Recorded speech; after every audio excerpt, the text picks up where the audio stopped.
Okay, picture this. You wake up, but it's not your bedroom. It's this cold, sterile room.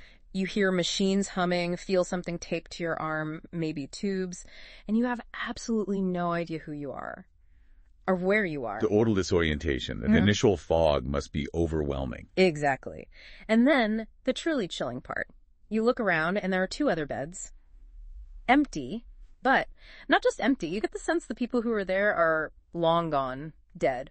Wow. So it's not just waking up confused, it's waking up confused and possibly in danger, or at least surrounded by death. Utterly alone and terrified, and that feeling, that slow crawl as fragments of memory start to surface. Yeah, like trying to piece together a jigsaw puzzle in the dark. What would that actually feel like? Trying to figure out your own name, let alone, well, everything else. And for Ryland Grace, the character you step into here as those memories flicker back, the reality is just staggering. It becomes clear he's not in a hospital. Not even close. He's on a spaceship, the Hail Mary, and he's on this incredibly desperate mission, a last chance, basically, to save everyone back on Earth. You know, what strikes me immediately is how this completely flips the script on the usual hero story. How so? Well, heroes usually know they're heroes, right? They get a call to adventure, they know the stakes. But Ryland, he wakes up having no clue. He doesn't know he's the hero, doesn't even remember the mission at first. Right. The weight of the world is on his shoulders, but he doesn't even know it yet. That disorientation is just baked into the core of his journey. Exactly. It highlights the sheer unknown, the terrifying scale of it all, right from page 1. This is definitely not how a hero's journey usually kicks off. But for Ryland Grace, these forgotten memories, these flashes of who he was, they're about to become humanity's last hope. So let's really get into this incredible deep dive into Project Hail Mary, where a forgotten past holds the key to the future. Maybe two futures. So as Ryland starts piecing things together, remembering fragments of his life before the mission, the full horror of Earth's situation just crashes down. Our planet, life as we know it, is literally dying. And it's not something obvious, like a meteor or a war. No, nothing like that. It's insidious, microscopic, an organism they call astrophage. Yeah, the astrophage. What's so clever and frankly terrifying about this threat is how passive it is. It's not evil, it's just biology doing its thing on a cosmic scale. Doing its thing by eating our sun. Basically, yes. Yeah. It consumes light energy directly from stars. Think of it like photosynthesis, but vastly more efficient and happening on the sun. It converts starlight into mass and energy for itself. And the byproduct isn't oxygen or anything useful. No, it's waste. A kind of dark slag that accumulates, literally dimming the sun over time. Imagine watching the daylight just fade, slowly, relentlessly. The dread would be unbelievable. A slow-motion apocalypse. It's a chilling concept. And then the scientists realize, oh, this isn't just our problem. Right. That's the next gut punch. They look out, and other stars are dimming too. Yeah. All over the place. This isn't localized, it's potentially galactic. A cosmic plague. But then they find one exception. Yes. Amidst all the dimming stars, one system stands out. Tau Ceti. Its star is burning bright, completely unaffected. Which immediately makes you ask the biggest question. Why? What's different about Tau Ceti? Why is it okay when everything else is dying? And that single anomaly, Tau Ceti, becomes everything. It's the Hail Mary pass the mission is named after. It's the focus of all remaining hope. Because if you can figure out why Tau Ceti is safe, you might figure out how to save everyone else. It's classic scientific method, really. Find the outlier, understand the mechanism behind it, and maybe, just maybe, you find the solution. Tau Ceti isn't just a star, it's a clue, a potentially life-saving one. Okay, so you've got this galaxy-ending threat, this one tiny glimmer of hope light years away. Who do you possibly send on this mission? You'd think, top astronaut, decorated pilot, maybe a leading astrophysicist. Right, the best of the best. But the person they choose, Ryland Grace? He's a middle school science teacher when they find him. Yeah, which sounds odd, right? Why him? Exactly. What makes this seemingly ordinary teacher the person humanity bets everything on? Well, this goes back to his earlier career. Before teaching, he was a molecular biologist. But not just any biologist. He was kind of an outcast, actually. An outcast? Why? Because he pushed this really radical theory, something that got him basically laughed out of academia. He proposed that life, complex life, could exist without needing water. Without water? But isn't water like the fundamental requirement for life as we know it? As we know it, yes. On Earth, it's the universal solvent, essential for everything. But Ryland theorized about life using other things, like ammonia, maybe methane. No. Totally different biochemistry. People thought it was fringe science fiction back then. Huh. Okay, so he was thinking way outside the box. How does that connect to the astrophage? Because the astrophage is life without water. Its whole metabolism is based on consuming stellar energy directly, in environments where water couldn't exist in liquid form. His crazy theory suddenly wasn't so crazy anymore. Wow. So his dismissed research, the very thing that made him an academic pariah, Became the single most critical piece of expertise humanity had. He was potentially the only person on Earth who could intuitively grasp how this alien biology worked, because he'd already spent years thinking along those lines. That's incredible. It's like the ultimate validation, but under the worst possible circumstances. Exactly. It speaks volumes about how sometimes the most unconventional thinking, the ideas that get shot down initially, can turn out to be vital. His unique perspective was suddenly indispensable. He saw the problem through a lens nobody else really had. Right. He wasn't stuck in the water is everything mindset. He could approach astrophage on its own terms, which was crucial for figuring out how to potentially stop it. It shows how important diverse thinking, even seemingly out there ideas, can be when you face something truly new. So the stakes couldn't be higher. Earth is fading. This teacher holds this unique knowledge. The Hail Mary is built. An incredible feat of engineering built in record time under unimaginable pressure. And they launch it towards Tau Ceti. It's literally humanity throwing its last hope across interstellar space. And the journey itself, 13 years. 13 years one way. How do humans even survive that? They don't. Not consciously. The crew of 3, Ryland included, are put into a medically induced coma. Hibernation, basically. To save resources, minimize psychological stress? Exactly. Keep them alive, keep the ship running on minimal life support for over a decade. The tech involved, the ethical questions. It's mind-boggling. A desperate measure for desperate times. Like cryosleep, almost. Just hoping they wake up okay on the other side. Right. It's a testament to sheer desperation and ingenuity. A ship designed to be a lifeline, carrying its sleeping crew towards that one glimmer of hope. But as we know from the beginning, something goes wrong. Terribly wrong.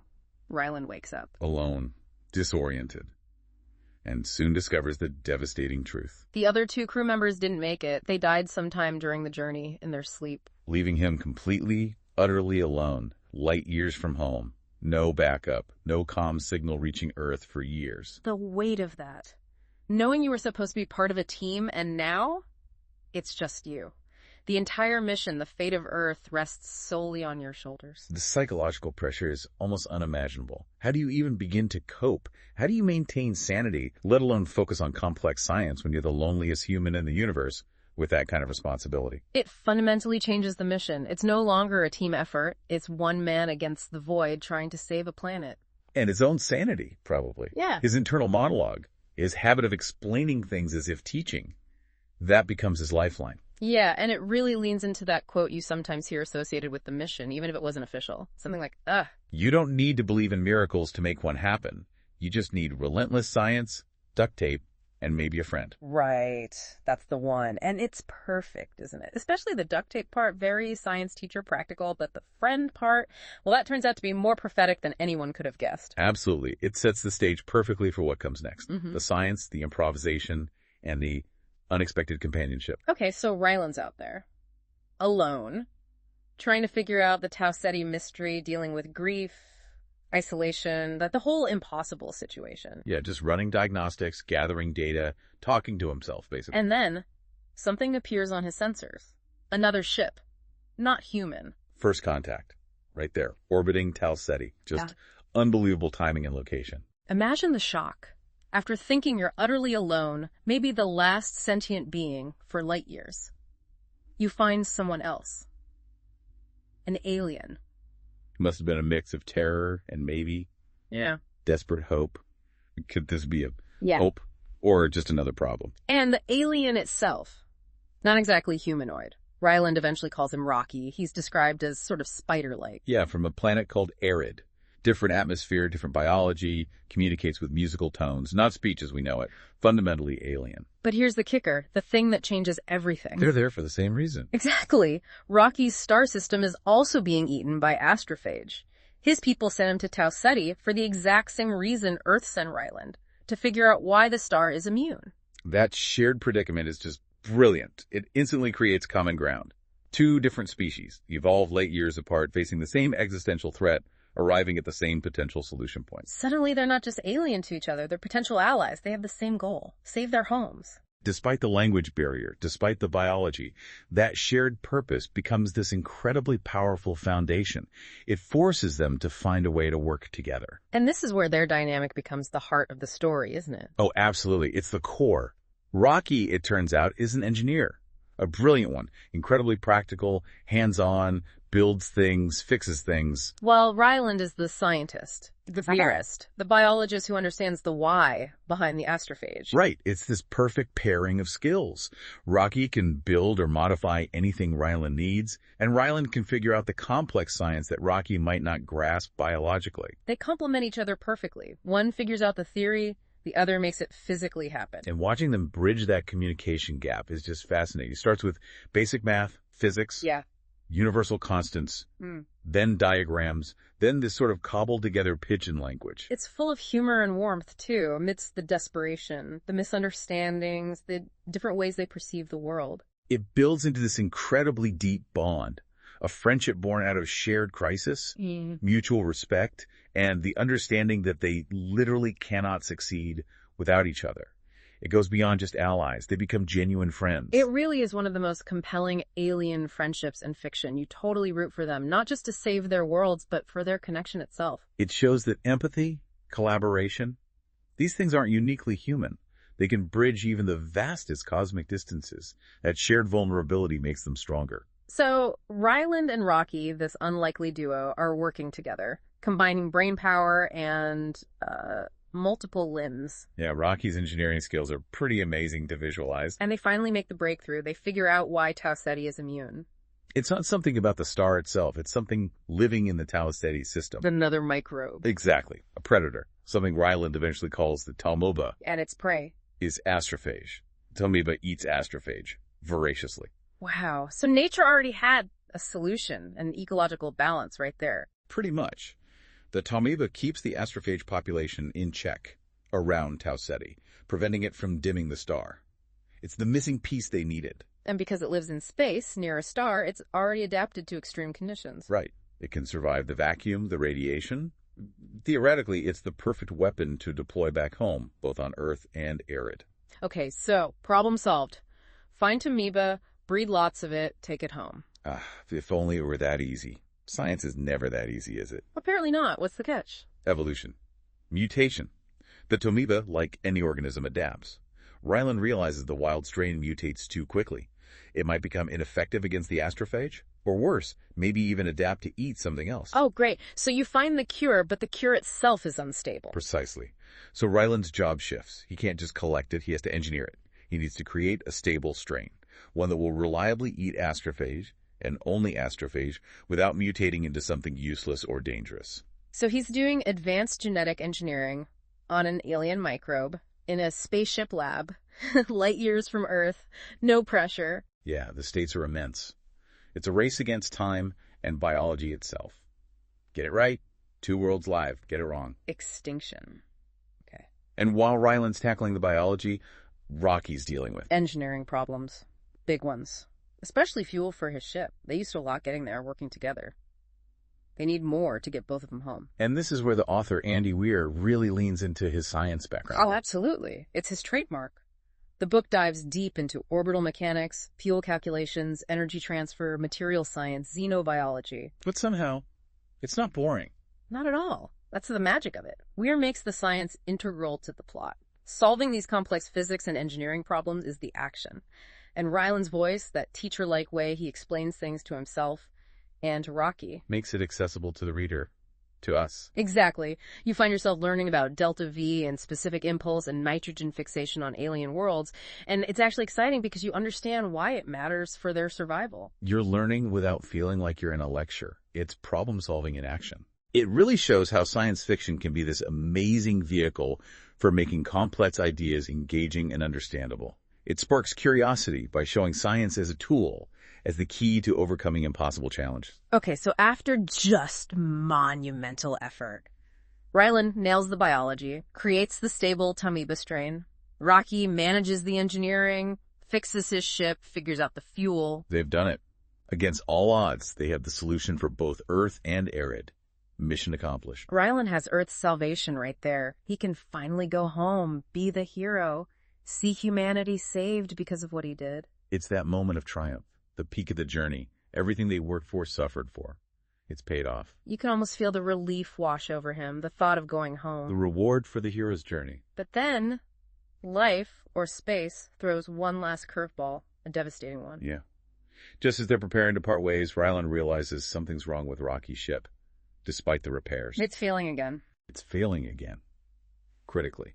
The materials they use, the patches, they aren't holding up long-term in Arid's different atmospheric composition or fuel type. Oh, no. So Rocky. Rocky isn't going to make it home.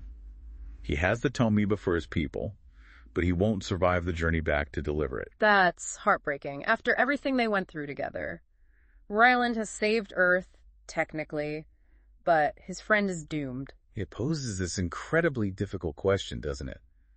The mission objective is met for Earth. Ryland could go home, his duty is done. But what about Rocky? What do you do when saving the world means leaving your friend behind to die? The success feels hollow now, overshadowed by this personal tragedy. The conflict between duty and loyalty becomes overwhelming. And Ryland makes a choice that just defines everything. He turns around. He turns the Hail Mary around. He gives up going home. He gives up being Earth's celebrated savior. To save Rocky. He decides that saving his friend is more important than returning to Earth. He takes the Tomoeba meant for Earth and uses its mass, its fuel potential, to ensure Rocky gets home to Arid. Wow, that's a sacrifice on an unbelievable scale, choosing one alien life over returning to his entire species. It completely reframes the idea of heroism in the story. It stops being about saving billions from afar and becomes about one profound act of personal kindness, loyalty, and selflessness. It suggests that maybe the greatest heroism isn't the big planetary scale stuff, but the personal connections we make. Exactly. The depth of their bond, what they meant to each other, outweighed everything else for Ryland in that moment. It's an incredibly powerful statement about empathy transcending species. This story isn't just about saving the world anymore. It's about what truly matters when you face impossible choices. And how choosing kindness, choosing a friend, can be the most heroic act of all, even if no one back home ever knows. So fast forward.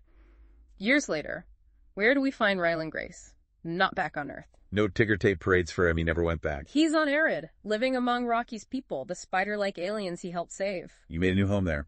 Found a new purpose. It's a really satisfying, if bittersweet, ending. He didn't just save them and leave. He became part of their world. Yeah, he thrives there. He continues doing science, naturally.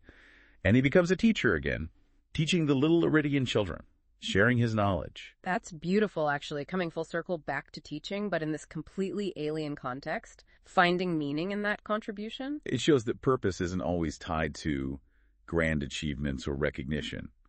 He finds fulfillment in the day-to-day, in connection, in sharing what he knows with a new generation, even if they aren't human. And he knows, looking up at the stars, that Earth is okay because of the Tomoeba that eventually got there somehow. But they probably have no idea who sent it, or the sacrifice involved. He's the ultimate unsung hero. His choice, his sacrifice remains unknown to the very people he saved.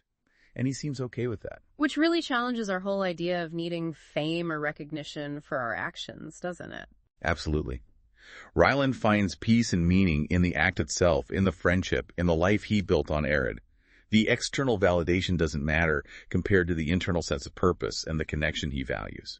He left Earth as this reluctant scientist turned teacher, thrown into an impossible mission. And became arguably the greatest hero humanity ever had, even if they never know his name. His journey redefined heroism from saving planets to saving a friend and finding peace in that choice. So, wrapping up this deep dive into Project Hail Mary, it's just such a ride, isn't it? More than just spaceships and aliens. Oh, definitely. It hits on so many levels. The science is thrilling, yes, but it's really about the stakes, the ingenuity, and that incredible unexpected friendship. What really sticks with you the most from it? For me, I think it's that exploration of what drives us. The sheer curiosity, the need to solve the puzzle, whether it's scientific or engineering, and layered on top of that, the fundamental need for connection, even across species. Science here isn't cold. It's the language they use to connect and survive. Yeah, that connection piece is huge. And the idea of collaboration between beings who are so incredibly different, finding common ground in the face of annihilation. Mm-hmm. And Ryland's final choice. Yeah, it really makes you think about sacrifice and what heroism truly means. Saving two worlds was monumental, but saving Rocky felt bigger, somehow.